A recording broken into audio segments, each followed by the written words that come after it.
রাক্ষস সিনেমায় সিয়ামের শৈলে দেখা যায় বাল দেবতা ট্যাটু। তাছাড়া আফরান নিশোর বেশ কয়েকটি নাটকে দেখা যায় দাজ্জালের এক চোখে ট্যাটু।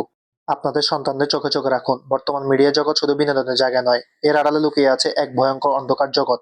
আফরান নিশো, সিয়াম থেকে শুরু করে মার্জুক রাসেল পর্যন্ত মিডিয়া পাড়ার অনেকেই আজ এমন কিছু সংস্কৃতির দিকে ঝুঁকছে যা অত্যন্ত উদ্বেগজনক।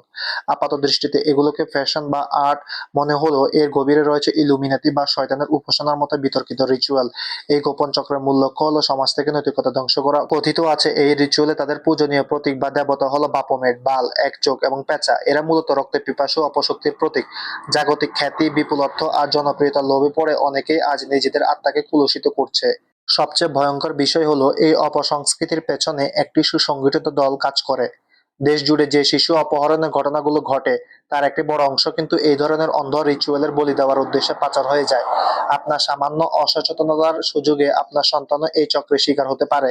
তাই সন্তান কোথায় যাচ্ছে, কার সাথে মিশছে সবসময় খেয়াল রাখুন।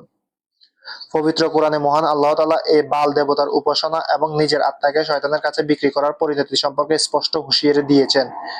সূরা আশ-শাফাতার ১২৫ নম্বর আয়াতে আল্লাহ তাআলা বলেছেন, তোমরা কি বালকে ডাকবে এবং পরিত্যাগ করবে আল্লাহকে, যিনি সর্বোত্তম স্রষ্টা।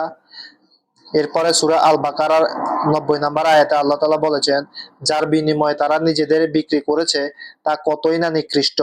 অনেকে হয়তো তর্ক করবেন, বালম্যান প্যারিস তো আন্তর্জাতিক একটা ব্র্যান্ড। হ্যাঁ, ব্র্যান্ড তো বটেই, কিন্তু প্রশ্ন হলো ব্যাচেলর পয়েন্টের মতো জনপ্রিয় নাটকে মার্জুক রাসেল কেন বারবার এই নামটিকে এভাবে হাইলাইট করতেছে?